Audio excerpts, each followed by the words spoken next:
those that have passed and pay our respects to the victims senselessly lost by these crimes. Once again, welcome to the 13 days of Halloween, and let's jump into the video.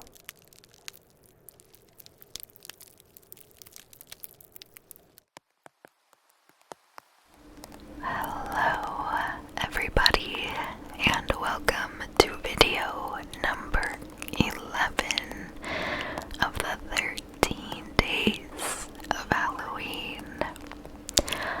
Today we are going to talk about the real Amityville horror. It was a haunted house of violent history with an investigation by the infamous Ed and Lorraine Warren. It's inspired many movies, and today we will talk about the truth behind one of Long Island's most infamous family massacres. In 1977, American author J.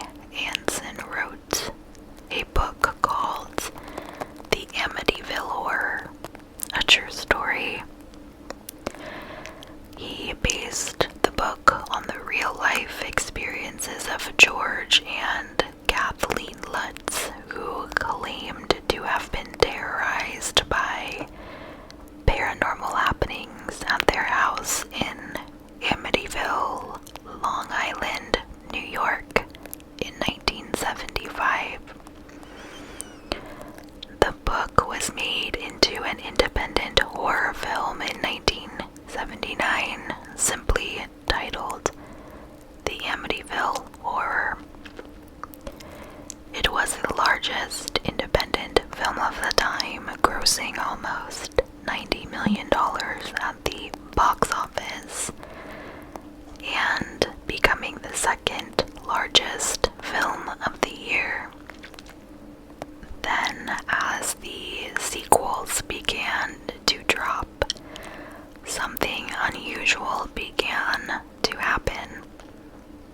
From 2016, small independent horror films began adding Amityville to their titles to capitalize on the brand recognition, but many had no actual connection to the original book or film. There have been approximately 42 films released based on the story of Amityville and using the original title as a stepping-on point. In 2021 alone, there were 6 Amityville films released on an unsuspecting public. Despite the paranormal experiences of the Lutz family being the basis of these films, the true story behind the Amityville horror is far less sensational, but still haunts the town to this day. Now, before the Lutz family made Amityville famous for all of the wrong reasons, in 1974, Ronald DeFeo Jr. shot and killed his entire family as they slept in their beds. The location: 112 Ocean Avenue, Amityville, Long Island, New York. The very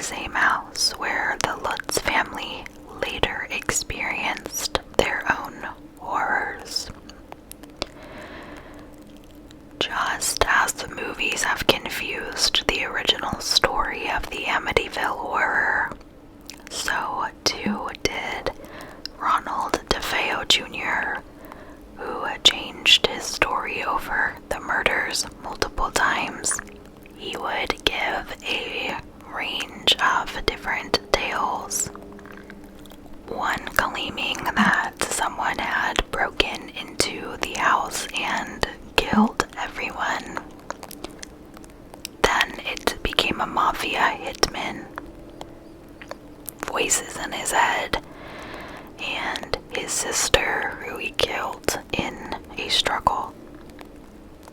Whatever version of the story came out, only one truth remained. In the early hours of the 13th of November 1974, 23-year-old Ronald awoke from his sleep, grabbed his .35 caliber rifle, walked through the house, and opened fire. He would shoot his parents dead. Ronald DeFeo Sr., who was 43, and his mother, Louise DeFeo, who was also 43. In addition, his two sisters, Dawn, who was 18, and Allison, 13, and his two brothers, Mark and John, 12 years old and 9 years old, respectively. The DeFeo family had owned this property since 1965 after moving to Long Island from Brooklyn, New York. Later that evening, at around 6:30 p.m., Ronald Jr. would walk into Henry's bar in Amityville and told anybody who listened that his parents had been shot and that he needed help. This bar was local to Amityville, and Ronald frequented it quite often. His friend Joe Yeswit happened to be inside, and he informed the Suffolk County Police about this possible shooting that Ronald had reported. When police arrived at the house, they would find the bodies of all 6 family members in their bedrooms, face down on the bed. Ronald's parents had been shot twice, and his siblings killed with a single bullet to the head, execution style. When Ronald told police he suspected the killings might have been carried out by a mafia hitman, he was taken into custody, not because he was a suspect, but because the police wanted to offer him protection in the event this was truly related to the mafia. He claimed the hitman was Louis Fellini, a local man considered to have connections to the mob, but upon police investigation, Fellini had an alibi showing he was not in Amityville at the time of the shootings. According to research, it would also have been considered unusual for mafia hitmen to have killed someone in their own home, let alone the entire family. When police realized that Ronald was deflecting attention away from himself, they began to uncover inconsistencies in his story. It would not take long for Ronald to confess to the murders that he had committed. In fact, he would do so the very next day and was escorted back to the family house to show investigators how he had killed his family. He would claim that the murder went by so fast that he actually could not remember all of it. Ronald would take investigators to the locations where he had discarded his bloody clothes and where he had thrown the rifle into a nearby river. He explained how he had taken a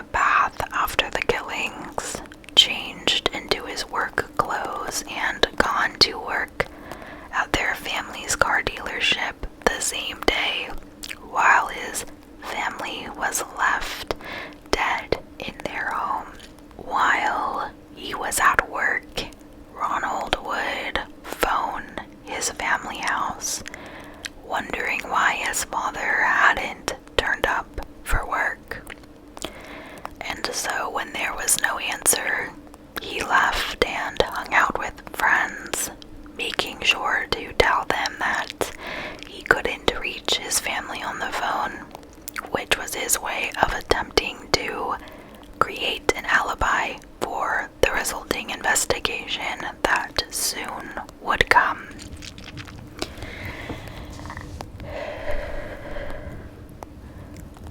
When he had returned to the house in the evening to find that his family was dead, he would then run to Henry's bar calling for help.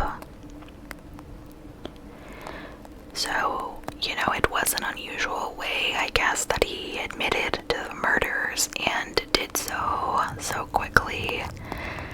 And I want to say that it's unusual that he murdered his family and then went to work right after, but honestly at this point, after covering, I feel like approaching 50 true crime cases, nothing is unusual to me anymore. Now, the police know, right, that Ronald has killed his family because he confessed. But still, nobody knew why.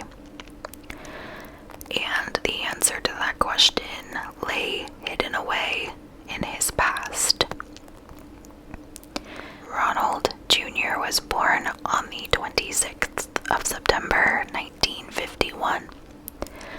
He was the firstborn child to his parents, and he grew up in Brooklyn, New York, and he got the nickname Butch due to his size and reputation of fighting with other children and people bigger than himself.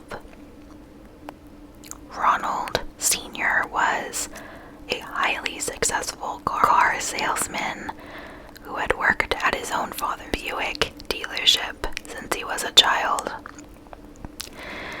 As such, Ronald Sr. could afford a lavish lifestyle for his family. But the lavishness and lifestyle came at a price.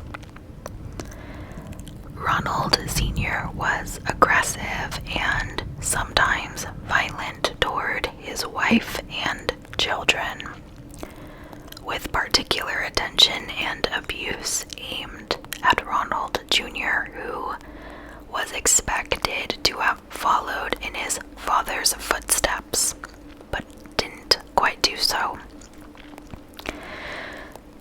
Along with being the target of his father's aggression and physical abuse, Ronald was also bullied at school for the way he looked.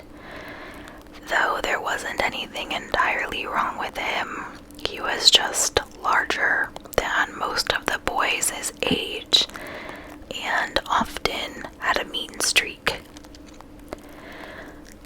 By the time he was in his teenage years, Ronald would fight back and lashed out at both his school friends and family, no longer willing to tolerate really any kind of bullying.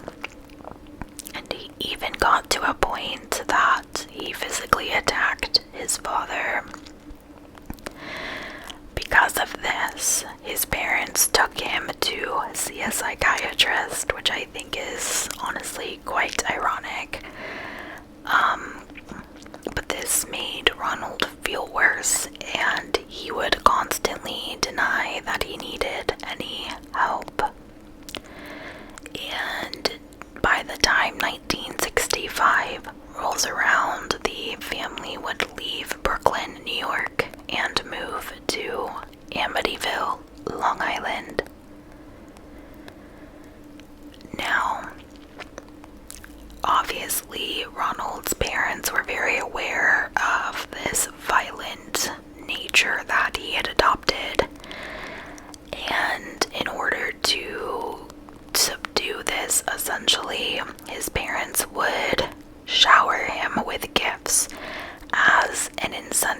for good behavior, which I think is ridiculous because I only say this because we know his father was abusive himself, and so I feel like it's such a classic thing for somebody to not look at their own shortcomings and to look at somebody else's and just put the blame. When Ronald Jr. was 16 years old, he was gifted a speedboat worth $15,000 at the time. But these generous gifts and incentives didn't help.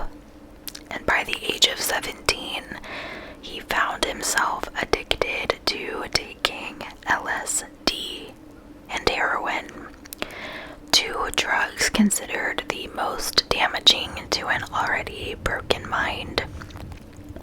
Despite this, though, his parents really were out of touch and believed that these bribes and gifts were actually helping him. And so they continued down this path and offered him a job at their car dealership. He would also be gifted a brand new car, guns, alcohol, and a weekly allowance from his father, which he spent on drugs. At one point during a hunting trip in early 1974, Ronald threatened his friend with the rifle that he was gifted, which was the same one that he would later use to kill his family. A few weeks after this hunting trip, Ronald interrupted a fight between his parents and pointed the rifle at his father. Now, not only did Ronald point this rifle at his father, but he pulled the trigger as well.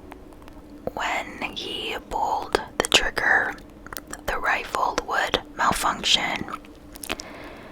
And I think this was the moment that his parents really woke up, I guess, to where the emotions of their son were, because they were shocked to their core that their son had attempted to kill his father. And perhaps you could look at it as an unfortunate foreshadowing of the horrors to come. In October of 1974, 1 month before the murders, Ronald planned a fake robbery with his friend. Ronald had been trusted with taking the car dealership's earnings to the bank, and in late October was due to transport approximately $20,000. But instead of going to the bank, he and his friend got into a mock fight and robbed the money, which they split 50-50. When police arrived at the dealership, Ronald refused to help their investigation, leading his father to suspect that his son was the culprit. Now, his father and the police would not let this robbery go. And 2 weeks before the murders, Ronald had threatened to kill his father if he continued to involve the police in this robbery. And on the 13th of November of 1974, Ronald rampaged through the family house and not only killed his father, but his family as well. Around 1 year later, in October of 1975,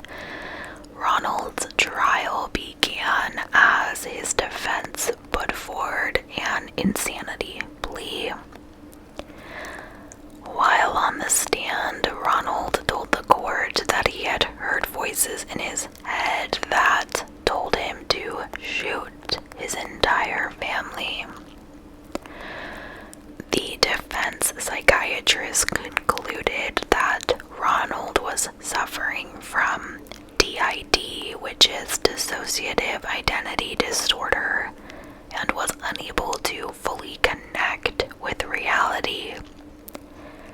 His memories, thoughts, and actions were detached, which meant he found it difficult to function in normal, everyday life. Dissociative identity disorder is characterized by the presence of two or more distinct personality traits. It was previously referred to as multiple personality disorder and is usually a reaction to trauma as a way to help a person avoid bad memories. People with DID may appear to have phased out temporarily and will chalk it up to being tired or not concentrating. But when this happens, this is when they have basically switched over to another personality. For many people with DID, switching unintentionally like this in front of other people is experienced as intensely shameful, and often they will do their best to hide it. Stereotypes abound in the media regarding violent behaviors and crimes among those suffering with mental illness. We can look at popular crime television shows, the latest films or news stories on perpetrators of atrocities like the Amityville horror. Researchers have worked to unpack the complex question of what role mental illness plays in violence. Researchers generally agree that there is some relationship between mental illness and the risk for violence, such that mental illness increases the risk for violence perpetration as well as victimization. But there is less consensus on the specific psychopathology and symptoms that contribute to violence. Individuals with psychological disorders that are highly stigmatized and misunderstood, such as schizophrenia, borderline personality disorder, and dissociative identity disorder, like Ronald, often face harmful and inaccurate stereotypes which portray them as dangerous and untreatable menaces who require psychiatric or forensic institutionalization. But it is actually determined based on studies that it is a myth that individuals with DID are the most likely patients in the mental health system to be violent. So with that said, DID is actually not commonly associated with violence in the real world, but people like Ronald, who had DID and also were incredibly violent, kind of give it a bad rap. And in 1975, it was a very different story, and mental health illnesses really weren't nearly as well known as they are now. Fortunately, we live in a world where I think that mental health is getting better, easier to talk about, and just overall better understood. And we now have the knowledge of these disorders that require professional help and are not bound to historical sensationalist ideals. Now, the reason I went into the detail on DID is because the prosecution psychiatrists wanted to talk about this different side to Ronald. They claimed that he had an antisocial personality and was only disconnected from reality due to his extreme use of LSD and heroin. They concluded that Ronald was fully aware of his actions, which existed only to serve his own selfish reality. The jury in the trial agreed agreed with the prosecution psychiatrists and found Ronald guilty of 6 counts of murder. In November of 1975, 1 year after he had murdered his entire family, Ronald was handed down 6 consecutive life sentences. In the years that followed this, away from the sensationalism of the Amityville horror, the case of Ronald DeFeo would become even weirder. The biggest questions on the lips of journalists and researchers was why. Why did Ronald kill his entire family? It was no secret that he had a poor relationship with his father, and that was a plausible motive to kill him, being out of anger or revenge.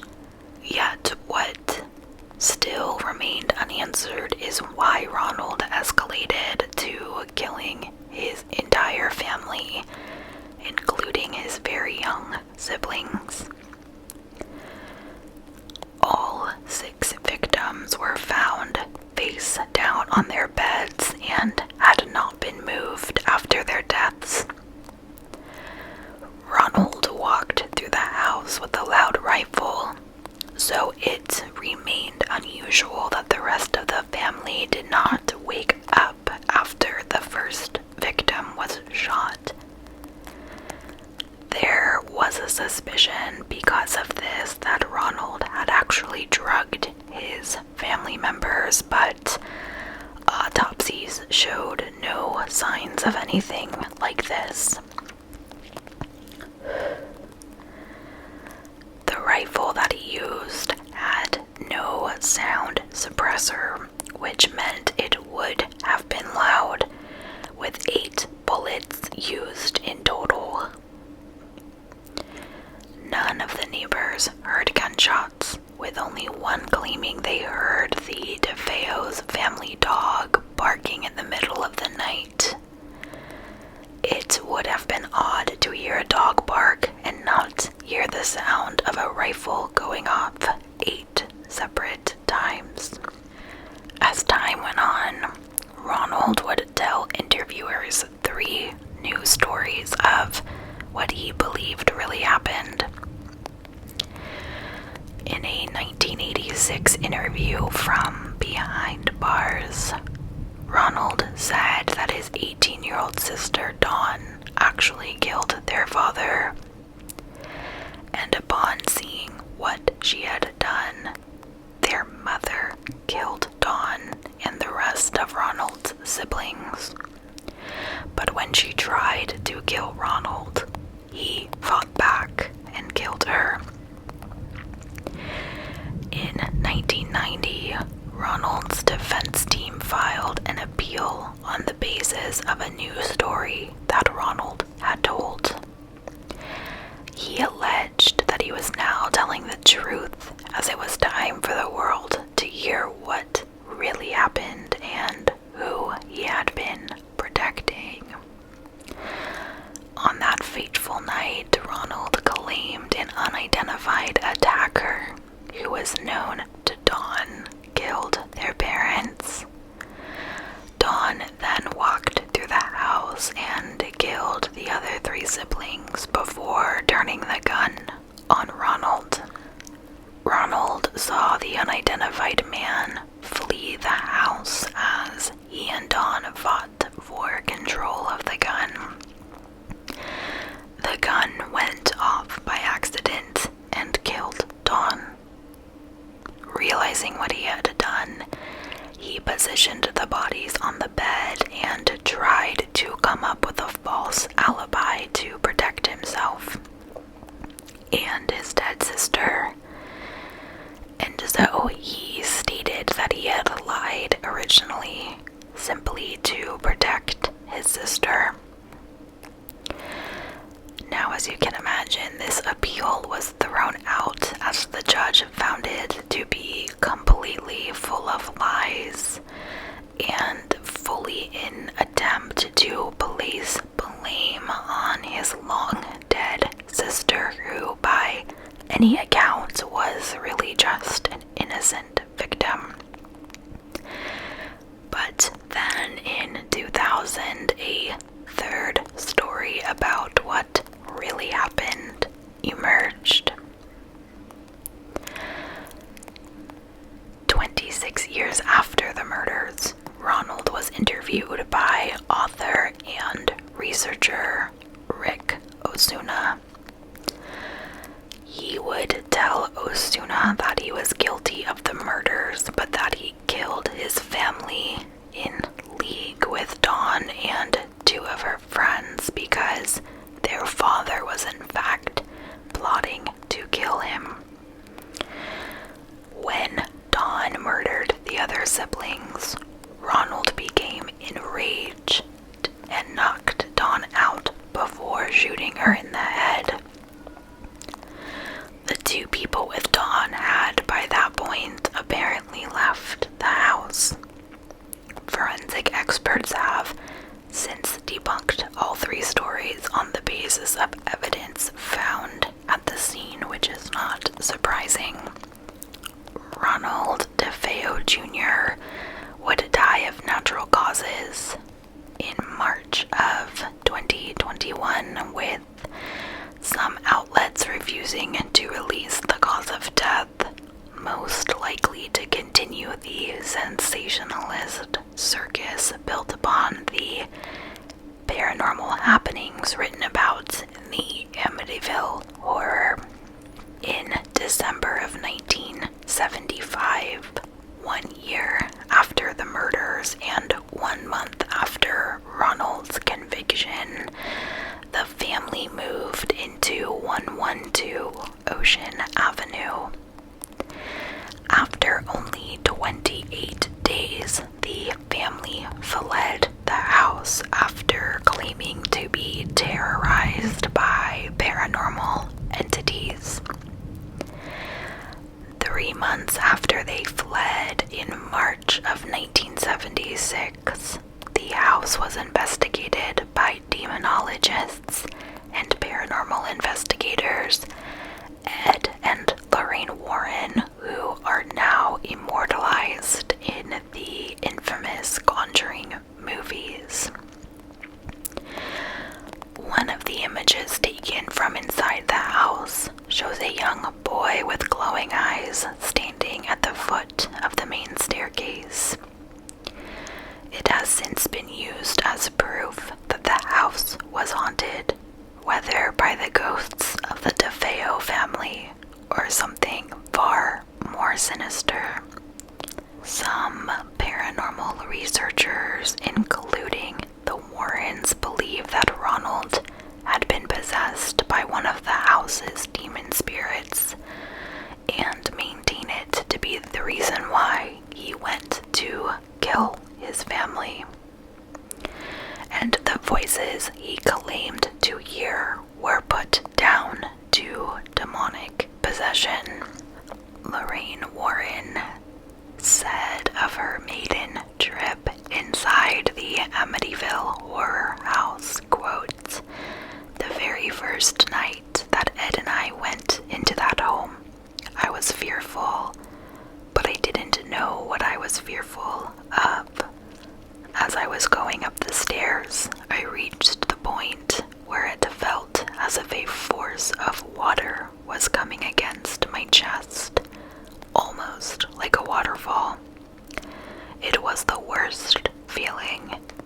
I stopped on the landing and held tight to the relic that was in my hand and asked for strength and direction in going forward. It felt ominous to me."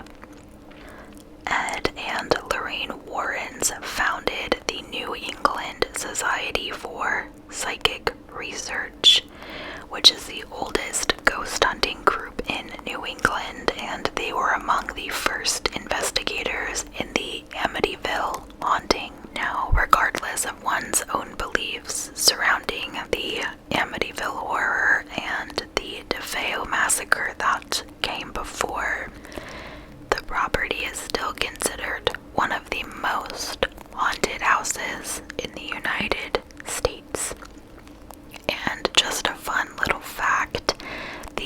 Amityville house sold in February of 2017 to an unidentified owner for $605,000, which was $200,000 less than the asking price. And the population of Amityville has remained steady between 9,000 to 9,500 people from the 1970s onwards. And Amityville is considered safer than 75% of other United States cities. So that will conclude the case of the real story behind the Amityville house. I will tell you, I actually was not familiar with anything related to the Amityville horror story or any of the films that have come out. I honestly can't say that I've even watched it, so researching it of like what the true story is the only story that I am familiar with, and so now I'm genuinely curious to watch one of the movies, one of the most famous ones, to see what, Hollywood has turned it into. And if you have seen the film, I'm very curious how far off it is from the story that I just told you. I also had absolutely no idea that Ed and Lorraine Warren had anything to do with the Amityville house. I have seen the Conjuring movies and the Annabelle franchise movies, and I've always actually been very interested in Ed and Lorraine Warren because of those movies, and I'm always fascinated by stories of the paranormal. So now I'm very interested in doing a video on Ed and Lorraine Warren themselves, who they were, what they did, and the cases that they came across. So let me know if you would be interested in hearing that story. I am going to list down below 3 cases for you to choose from in the pinned comment, so check that out, and Ed and Lorraine Warren will likely be listed there. Overall, this was a very, very sad case, and I am a believer of the paranormal, and so I do believe in possession, demonic possession, and exorcists and things like that. I do think that although those can be real, that people also use those as an excuse and as a story for getting away with things like murder, which is horrible and unacceptable. So it's really interesting to know that there was severe mental health issues at play here, which, yes, can be linked to violence, but at the same time also does not mean that you will be a violent person because you are diagnosed with something like DID. Also interesting knowing that there is a paranormal component to this, so you have 2 very conflicting sides to this story, and to be honest, I'm not sure which one I believe to be true, or what would be the ultimate cause for Ronald to behave and commit such horrific crimes. Let me know what you think below. Thank you for joining me for the 11th video